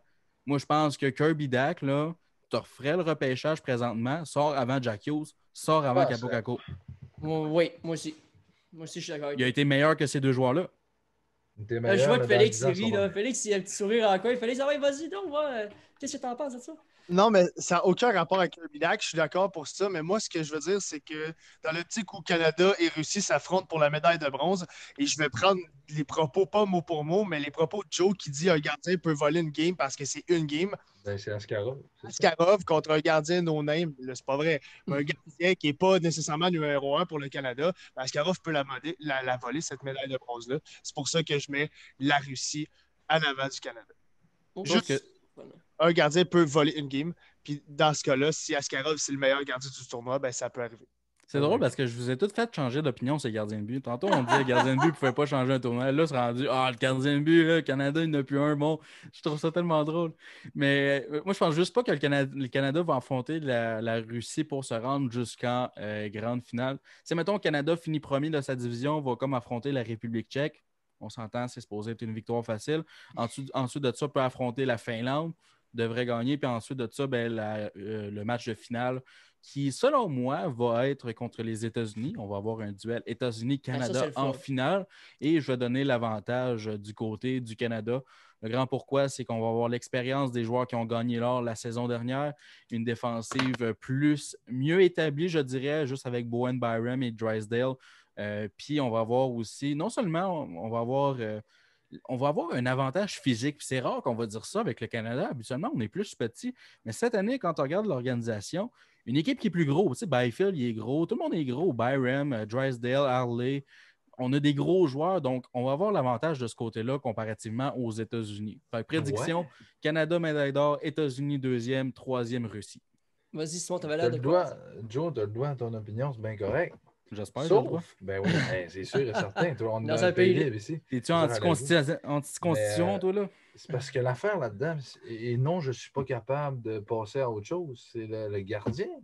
Et si tu affrontes Spencer Knight puis Dylan Guerin est ton premier gardien, là, mais si tes défenseurs sont capables. Si tes défenseurs sont capables d'ôter les chances, des opportunités en or, avec la défensive du Canadien est la meilleure du tournoi. Non. C'est simple. Oui. Mais oui, Simon. Tu regardes tous les joueurs qui peuvent faire l'alignement présentement, le combiné des 6 défenseurs qu'on va avoir du côté Canada va être meilleur que toutes les autres équipes. Est-ce que ça va être assez pour bloquer la machine offensive des États-Unis? Est-ce que ça va être assez pour bloquer la machine offensive du Canada? Canada a encore là une meilleure attaque. Oui, mais il y a un gardien. Ben oui, mais je veux dire, quand le Canada va commencer à tourner en rond puis ils vont aller en avantage numérique parce que les États-Unis vont pogner les nerfs comme d'habitude. Knight doit faire les arrêts. Peut-être. C'est là le mot. S'il tient le Canadien sur son équipe, Knight va ne tient plus le Canadien sur son équipe, sur son dos. Ne le fait plus depuis un certain temps. Le fait en série, mais sinon, ça l'a aidé les 6 mois d'absence. Et remarquez, juste une dernière chose, cette année est un tournoi que on va avoir le droit à 3 gardiens sortis en première ronde. On ne sait pas encore Wallstead, là, mais ça s'en va vers ça en 2021. 2019, Knight, 2020, Askarov et 2021, Wallstead. Et ça, c'est une des premières fois de l'histoire que ça arrive. 3 gardiens première ronde. Là, puis tu veux te dire, c'est quoi une des premières fois de l'histoire qui arrive? Oui. Le championnat du monde à 8 lots. Ouais, pas de partisans. Les joueurs du Canada le disaient il y a quelques joueurs en entrevue, les joueurs du Canada qui disaient on voulait jouer devant nos fans, puis on a joué devant nos familles. Finalement, il n'y a personne dans les estrades. T'as tout le temps de jouer dans ton pays. Mais ils ont joué des fois dans des pays où est-ce qu'il n'y avait personne dans les estrades non plus. Fait que... Ouais, mais il n'était pas 8 lots, il y avait au moins une personne, 2. 8 lots, wow. c'est spécial. Ils ne sont pas tout seuls, ils vont avoir les entraîneurs, les physiothérapeutes. Tu voyais le coach en arrière du banc, yes! Oui, mais on l'a vu durant la finale, tu sais, les Coupes Stanley. Les joueurs de hockey, là, c'est des bêtes différents. Quand il est le temps de compétitionner, la switch se fait. Ils n'ont pas besoin de partisans pour donner leur meilleur. Je veux dire, les séries éliminatoires de la Ligue nationale ont été les meilleures séries éliminatoires depuis un certain temps, niveau calibre sur la patinoire. Il y a moins de pression, je veux pas. Ben, pas juste moins de pression. Les joueurs sont autant déterminés, là. Je veux dire... Les joueurs, là, quand tu penses à ça, là, quand on joue notre hockey mineur, là, on ne joue pas nécessairement contre des milliers de personnes dans les estrades. Fait qu'elle veut pas, on s'habitue de jouer devant une petite foule. Ouais, c'est sûr. C'est sûr, 100% d'accord avec toi. Mais bon, je pense qu'on a fait le tour du championnat du monde junior, mais avant de finir le podcast, avant de dropper tout ça, j'aimerais ça qu'on fasse un petit avant-goût du prochain podcast, qu'on parle des chandails de hockey. Je vous sors 2 chandails qui m'ont tapé à l'œil pas mal aujourd'hui, qui ont sorti la nouvelle collection de 3e chandail de la Ligue nationale. On part avec celui-là des Kings. Okay. Parce que je les trouve pas beaux. OK, prépare-toi de les trouver pas beaux. Moi, je suis pas d'accord avec toi. Parce que moi, lui, des Kings, c'est pas parce que j'aime le mauve et le jaune, ça. Vous allez tous dire ça, c'est sûr. C'est pas parce que c'est pas pour ça. C'est que mauve. Checkez ça. Il peut y avoir un plus beau que ça. Le throwback là-dessus, il est magnifique. Je vais vous dire ce qui, moi, m'a plus impressionné comparativement à toutes les autres chandails. Ils ont réuni 2 époques ensemble. Ils ont réuni la vieille époque où est-ce qu'on avait du mauve et du jaune avec la couronne habituellement, et ils ont réuni aussi l'ancien logo des années 90, l'ère Gretzky en finale de la Coupe Stanley de 93. Donc, moi, j'adore ce concept-là parce qu'on a réuni 2 époques, ce que les autres équipes ont soit juste pas fait ou l'ont fait à moitié. Il y a une chose, je ne sais pas si vous avez remarqué en regardant les chandails, mais tout le monde qui porte les chandails, ils ont tout le temps des capines avec des lacets. C'est étonnant, ça. Là, moi, j'étais sûr que les chandails venaient avec une capine et un lacet. Les joueurs vont jouer avec un petit hoodie en dessous. Non, mais tu sais, je veux dire, je trouvais ça bizarre, mais regarde, oui, il est beau, c'est de belles couleurs, mauve, blanc et jaune, mais il y en a des plus beaux. Donc, celui des Canucks de Vancouver. Toi, Félix Bent, t'en penses quoi du fameux chandail throwback aux couleurs des Lynx? C'est une équipe contre qui tu as joué? Ben moi, je suis daltonien, Jean-Michel, fait que je le vois vert et rouge, mais... oui, ben, je trouve que c'est un beau chandail. Jonathan, il a bien fait de le mentionner que ça ramenait 2 époques. Les gilets, en fait, honnêtement, je les trouve tous beaux, sauf celui des Red Wings de Détroit, qu'on dirait un gilet de pratique. Je suis d'accord avec les 30 autres gilets, je les trouve particulièrement beaux. Puis si j'avais les moyens, je te les achèterais tous, Jean-Michel. Oh! Toutes? Même celui-là des Blackhawks, attendez, avant que vous passiez avec vos avis, vous aussi, les autres boys, là, je vais vous montrer une image, moi. Me surprend un peu. Blackhawks, mettre de dos. Mettre le chandail de dos. Pourquoi? Ben, ils l'ont montré de face après. Après, mais la photo officielle sur le site sur la page de NHL sur Facebook, ils montrent le chandail de dos. Félix Laroche, as-tu une réponse à ça? Moi, je trouve que c'est une très belle police et c'est un très, très beau numéro. Je sais pas, j'ai pas vu le logo officiel, mais je pense que les Blackhawks, avec leur nom et leur logo, ça fait parler. Peut-être qu'Adidas a eu des problèmes avec ça. Ils n'ont pas nécessairement le temps de s'adapter. Mais j'adore le dos. Félicitations aux Blackhawks. C'est un très beau dos de chandail. Mais on s'entend dessus que présentement, la Ligue nationale, c'est vraiment comment faire de l'argent. Parce qu'ils vont être en vente. Ah ben oui, tout à fait. Présentement, les équipes ne peuvent pas jouer, donc comment on fait de l'argent? On sort des chandails de hockey juste avant le temps des fêtes, en plus de ça. Puis savez-vous quoi? Moi, je suis comme un petit peu comme Félix Benz. Je me les procurerais tous, sauf lui des Red Wings et des Islanders, qui est pareil à ce qu'ils ont aujourd'hui. Oui, 100% d'accord avec toi. Mais pour moi, le plus beau, c'est... Et là, non, c'est pas parce que je suis un fan du Canadien. J'aurais beau être un fan de Boston. Ah, mais ça, on va lui montrer dans la semaine prochaine. Il est bleu. Vous l'avez vu, il est bleu. Le chandail du Canadien est rouge. Là, il y en a qui disent qu'il ressemble trop au chandail des Rangers. Simon, il n'a jamais vu du bleu de sa vie, je pense. Non, il n'a jamais vu de bleu. Le Canadien, là, c'est le bleu, blanc, rouge. Leur chandail est rouge. Je ne comprenais pas. Ils vont prendre les couleurs des corsets de Pointe-Lévis. Bleu, c'est très beau. Après ça, il y a Vancouver et New Jersey. Ça, on en a parlé tantôt, là, tu disais bleu, blanc, rouge, Canadien de Montréal. Hey, les Blue Jackets de Columbus, votre nom, c'est quoi? Blue Jackets. Pourquoi vous avez mis du rouge en principal? Parce que c'est rendu les Red Jackets. Ça va complètement contre l'idée. Blue Jackets, c'est supposé représenter une partie de l'histoire américaine, de la Révolution américaine. Puis les Red Jackets, ben, c'était les méchants, les Britanniques. Ça marche pas. C'est vrai. Ça marche pas pantoute. Tunique rouge, les tuniques bleues. Mais bref, Félix Laroche. Je vous ai dit de l'histoire, vous capotez. Là, on a un cours d'histoire en disant qu'à la table de hockey, qui s'attendait à ça? Qui s'attendait à ça ici? Personne. Pas la table de l'histoire. Est-ce qu'on en fasse un? Je suis prêt. Félix Laroche, qu'est-ce que tu penses du chandail mauve là, des Kings de Los Angeles? Moi, le chandail mauve des Kings est dans mon top 3, littéralement. Je le trouve très, très beau. Comme Joe a dit, c'est un beau mélange de deux époques. Mention honorable au chandail du Wild que je trouve totalement atroce. Oui, ben, ça, c'est mon pire. Je ne l'ai pas vu. C'est parce qu'ils ont pris les couleurs des North Stars, puis ils ont dit, au lieu d'utiliser notre ancien logo, le logo des North Stars, ce que les autres équipes ont fait, je veux dire, les Hurricanes l'ont fait et l'Avalanche l'ont fait, eux autres ont dit, on va juste switcher les couleurs du Wild, puis on va les mettre aux couleurs des North Stars. Hey, c'est winner, ça. Il est dégueulasse. Il est dégueulasse. Pour moi, c'est le pire chandail avec le chandail de pratique des Red Wings. Honnêtement, le chandail du Wild, je l'ai vu, j'ai fait, c'est une blague. Mon cerveau n'accepte pas le fait que ce soit le logo du Wild avec ses couleurs. Hey, c'est comme s'il se dirait présentement, on a un meilleur héritage que les North Stars. Les deux, vous allez finir dans la cave tout le temps.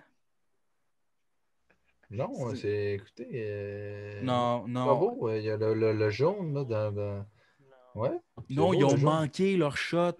Tout le monde a fait la bonne chose en allant soit chercher un vieux logo puis le remettre un peu plus à la mode d'aujourd'hui avec leurs couleurs. Ouais.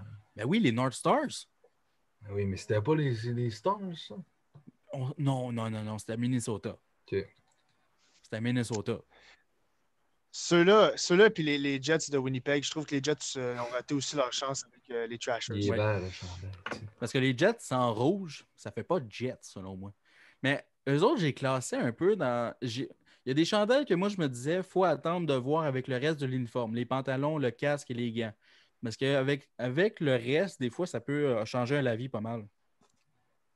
C'est vrai. Les pantalons jaunes, ça va être un petit peu plus laid. Les pantalons verts, ça va être beau. Pantalons jaunes, tant qu'à ça, mais mets-toi un chandail McDonald's. Puis, Non, mais c'est juste le fait qu'ils n'ont pas mis le logo des North Stars.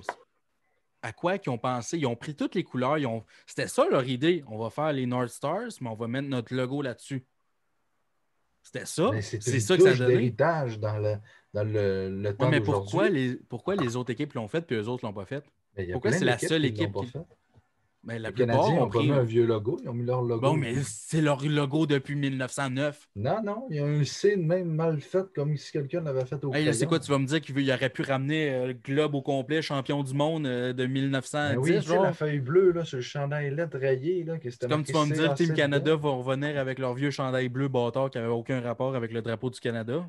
Ben oui. Non. Ça fait aucun sens. Ils sont ridicules. Le Wild du Minnesota ont le pire chandail. Les Red Wings, en plus de ça, là, les Red Wings ont un fucking chandail de pratique. Ils sont même pas forcés. Un enfant de 5 ans aurait pu faire littéralement la même chose sur NHL 2021. Puis, ils ont fait ça. Ils ont dit, c'est bien correct. On va sûrement en vendre 1, 2, 3. Les Canucks, là, ils ont gardé le même logo qu'ils ont. Ils auraient pu mettre le petit bâton là, dans le temps de Pavel Bure. Ben non, parce qu'ils ont retourné. Non, mais c'est parce qu'ils ont retourné à l'époque où est-ce que c'était le même logo. Les North Stars ont pris le chandail des North Stars. Ils ont dit fuck you tout le monde, on va mettre le logo du Wild parce qu'il est beau. Oui, mais c'était le North Stars. C'est comme l'Avalanche. Pas rapport à mettre le signe des Nordiques. Vous étiez à Québec avant. Oui, c'est la même équipe, elle est rendue au Colorado, mais. Sauf que l'équipe qui a gagné la Coupe Stanley, c'était les Nordiques de Québec sur papier. Non, c'est l'Avalanche. C'était littéralement les Nordiques du Canada. C'était les Nordiques. Joe Sakic a été repêché par qui? L'Avalanche. Non, ah oui, c'est ça. Simon, change de sujet. Éduque-toi. Tu sais, moi, là, je vais leur parler de ce chandail-là. C'est le dernier qu'on parle aujourd'hui, là. Parce que les Nordiques, c'est peut-être la seule manière pour le peuple québécois, le peuple de toutes les villes possibles que tu peux penser, de revoir les Nordiques en vie là, prochainement. Parce qu'on s'entend que Québec n'aura pas d'équipe. Oh, ça vient.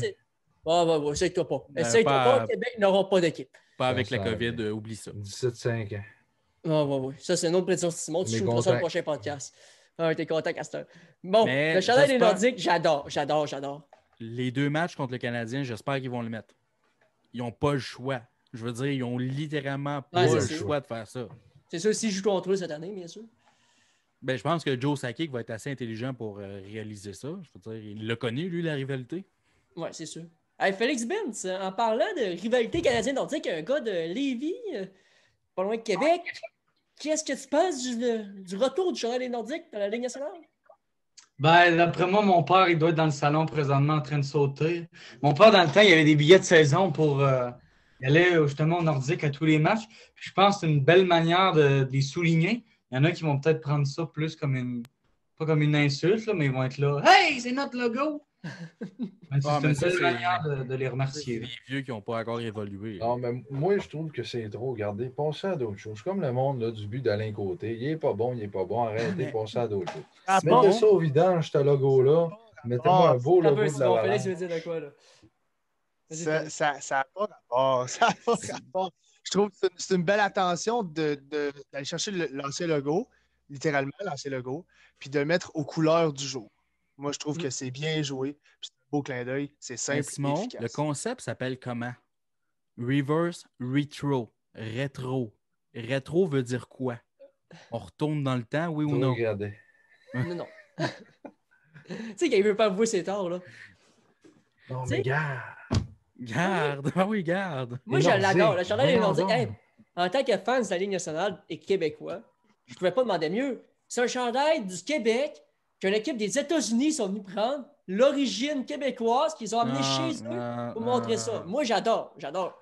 Non, C'est c'est qui le Marcel directeur Aubu, général? le gros cheap dans tout ça. Arrêtez de dire que c'est l'Avalanche. C'est comme l'affaire d'Éric Lindros ne voulait pas jouer à Québec. C'est pas qu'il ne voulait pas jouer à Québec, c'est qu'il ne voulait pas jouer pour Marcel Ah, mais il Aubu. voulait Marcel pas. Aubu, c'est un sale. Puis tout le monde le déteste à Québec parce qu'il a donné l'équipe à l'Avalanche du Colorado. C'est pas l'Avalanche du Colorado qui ont décidé. Si on avait eu un bon propriétaire, les Nordiques seraient encore ici. Mais là, on a eu Marcel Aubu. Marcel Aubu, c'est un cheap. Il voulait C'est passer comme à un laquelle? Merlin. C'est ça que mon père me disait. C'est un grand fan, mon père, des Nordiques. Puis il y a plein de Hey, ton père doit être chandails. content. Ben, il ne l'a pas vu encore, le chandail. Je ne l'ai pas montré, mais je veux dire, lui, il s'en fout. Ils sont au Colorado, pareil. Ils ont même pas voir un chandail des Nordiques au Colorado. Mais Tant qu'ils ne viennent pas à Québec, ça Pensez-y. fait rien. Imaginez-vous une game en concours comme on fait dans les dernières années à Québec. Game Canadien, Avalanche, une game. Ils mettent leur chandail des Nordiques à Québec. Hey, ça deviendrait fou. Les estrades seraient pleines, je suis 100% sûr. Bon, Juste mais mettre le ça chandail reste des que c'est pas Nordiques les Nordiques. dans le centre Vidéotron, ça l'exploserait, là, c'est sûr. Ben, tu en penses quoi de ça? Tu penses que ça exploserait au centre Vidéotron? Ben, je vois que tu as eu des cours de marketing, Jean-Mi, parce que d'après moi, tu as raison. C'est sûr que connaissant les gens de Québec, c'est des gens très fiers. On peut le voir avec Régis qui vient de votre coin. Là. Mais c'est un gars qui est très fier d'où ce qui vient et de qu'est-ce qu'il y a autour de lui. Fait que je serais pas mal d'accord avec toi que le centre Vidéotron serait plein. Les gens auraient des gilets des Nordiques, que ce soit les anciens ou les nouveaux. C'est ça qui est bien avec les rétros, c'est que ça permet de ressortir les anciens ou d'acheter les nouveaux. Puis ça permet d'unir des gens. Mais ouais, c'est sûr et certain que ça serait une bonne idée de faire des matchs à Québec. Avec les... Mais imaginez s'il fallait que Joe Sakic rechausse les patins pour un match, hein, avec Nathan t'es- McKinnon, avec t'es- un chandail des Nordiques. Ouh! Un match Sérieux, des là, anciens. Match des anciens, je dirais pas non. Simon, il va falloir que tu commences à me donner c'est qui ton vendeur parce que ça... Non, mais c'est juste que. Ah, tu sais, mais man, non, mais faut dis-moi passer là, à là. d'autres choses. 1992 sont partis. Mais 94 sont 95. partis. tu sais. 94. Non, 95, ils ont gagné la coupe. Tu sais, ils sont partis. Là. C'est à mener. C'est correct, ils sont partis, c'est plate. Il y avait une équipe à Québec, ils sont plus là. C'est dommage. Moi, je pense qu'un jour, il va en avoir une, je ne sais pas quand. Mais pour l'instant, tout ce qu'on peut faire, c'est prier ou gagner le million pour acheter une équipe puis la déménager à Québec. C'est pas assez 1 million. Là, ça en prendrait 500. Bref, Une couple. les boys, je vous remercie d'avoir été là. Félix Benz qui était là tout le podcast. Félix Laroche, notre collaborateur. Jax Danger, encore une fois, j'allais dire ça. Jonathan Defoy et Simon Tremblay. Je vous rappelle qu'on est sur Spotify, Apple Podcasts, SoundCloud, YouTube, même TikTok, Facebook, Instagram. On est partout. Hey, limite, on est sur toutes. Là. Allez nous suivre sur toutes nos Tinder. plateformes possibles. Non, on n'est pas sur Tinder, malheureusement. Pornhub. On On est va sur... créer un nouveau podcast, La table du soccer avec Félix. Hein? Ça s'appelle... Sur Pornhub, c'est sur la table du hockey. Wow! Ce podcast-là finit très bizarrement, mais les boys, je vous remercie d'avoir été là. Félix Ben, tu reviens quand tu veux, tu nous écris quand tu veux venir jaser de hockey. T'es le bienvenu. Félix Saroche aussi, t'es le bienvenu quand tu veux. Puis nous, on se retrouve la semaine prochaine pour continuer notre discussion sur les chandails de la Ligue nationale, les nouveaux chandails et nos chandails favoris de l'histoire. Vous allez voir, ça va brasser parce qu'on a matière à assassiner si on se fie sur aujourd'hui. C'est Maudit ça. Simon à marde. Salut tout le monde. Ciao, bye.